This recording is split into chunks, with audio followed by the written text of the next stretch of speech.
We are talking with Sven Amirian, who is a present school committeeman running for his second term and a former city councilor as well. So he's a pretty well-rounded guy, and he's here to tell us some of his views relative to the election coming up and what he'd like to tell the voters. Welcome, Sven. All right, thank you, Frank. It's a pleasure to be here. You know, I'd like to ask you this right out of the gate, and there's been some different dynamics relative to what's working here and how people happen to feel about the 81 teachers that happen to leave, along with maybe 7 or 8 school administrators. And when you take a look at that, you think, wait a minute, this isn't the city of Boston. This isn't a statewide thing. There are a lot of people. That seems like a lot of people that happen to leave. And people are saying, no, that's average. But the fact is, do we want to be average? We want to be better than average. Can you give us what your take is on that, please? Yeah, absolutely. So, I think the important thing to come out and say straight away is that there is no crisis with teacher turnover here in Haverhill. As soon as I read the article in the newspaper, which really wasn't a balanced article at all, I found, I went right to the DESE website and I did What is that? That's the Department of Elementary and Secondary Education. Okay. So that's where all the data is held. So we report to DESE every year our enrollment, our performance, all of those things. So you can find any data you want there. It's available to anybody in the general public. You just log right on. Actually, you don't log on. You just go to the website and start crunching information. So I looked at the last 10 years of teacher turnover, and we were, in fact, right on par with all of our neighboring communities. I looked at Andover, North Andover, and I know you're saying that, well, hey, those aren't really similar cities or towns to our, Okay. I also looked at Methuen, and what I found is that our teacher turnover was within percentage points, or sometimes fraction of percentage points, of these other towns, which showed me that we in fact did not have an issue with teacher turnover. Our percentage was right on par, and we were slightly above the state average as far as teacher retention. So I looked at it as teacher retention because the higher the number, the better. And I would have to say that we've made some great strides in negotiating the teacher's contract. I just got out of a meeting today, in fact, and we're very close. And as a school committee member, I realize that the teachers are the backbone, of our education system. They deserve to be treated fairly. They deserve to earn more than what they're getting. And I think we're making great steps to even increasing our retention rate. You folks are involved on the school committee as far as implementing policy. Yes. And that's the biggest thing that we have that you're doing there right now. But can you tell us, what do you think the biggest concern is that's facing the Haverhill Public School system right now? The biggest concern, I would have to say, it goes back to grade level reading.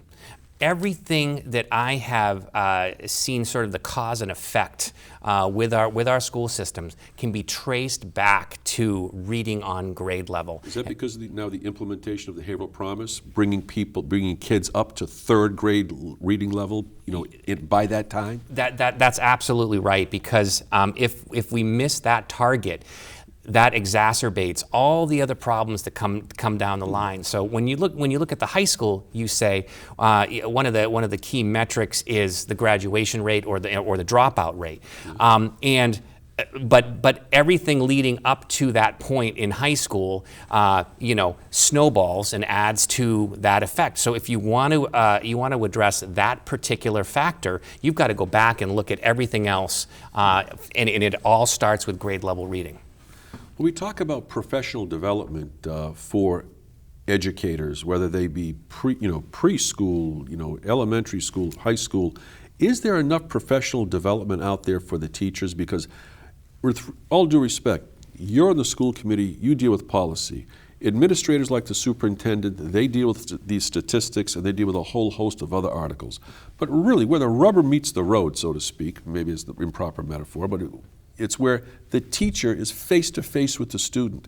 That counts an awful lot, and you've got to give that teacher all the tools and more that they need in order to get to that student, understanding that there are probably 7 or 8 different ways of teaching, but we don't have the luxury in our school system, or in any school system for that matter, to offer those types of different venues to get to the student in the best way that we can. Is enough being done about teacher development? So I think up until recently, no. That was relatively clear. What we were hearing from the teachers is the teacher development and extra efforts put there were not meeting their needs. And I think the new superintendent is very attuned to changing that, and has already started last year and continuing into this year about changing that.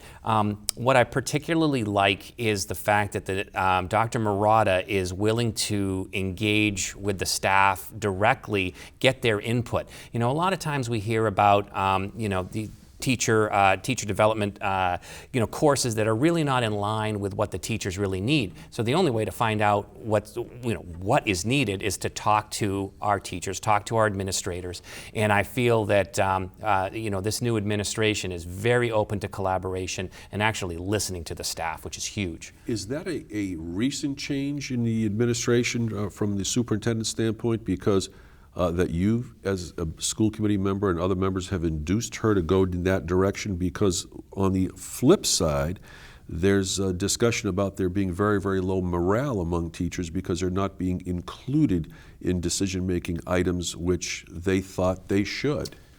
I find that really hard to believe. I'm not seeing the low morale. I have spoken to numerous teachers who are very pleased with how much they're being included in the process. Really? That's very good. Particularly at the high school where my son is currently attending as a sophomore, and my two daughters will be at the high school next year. So this is a particular importance to me. So I've spoken to a number of the staff, and they said that the new principal is very, very engaging with the teaching staff, and as such, the superintendent is very aware of what's going on too. So,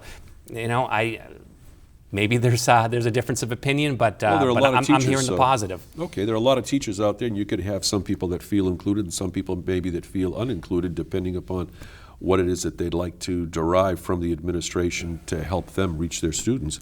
But here's a question that I just can't wrap my mind around.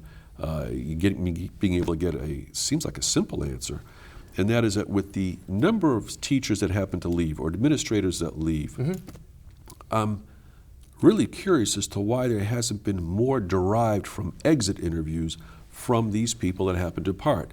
Is it because they're relocating? Is it because of compensation? Is it because of lack of professional development? Is it a host of these things or more, or job transfer? What is it? Because if we don't know, then we don't know.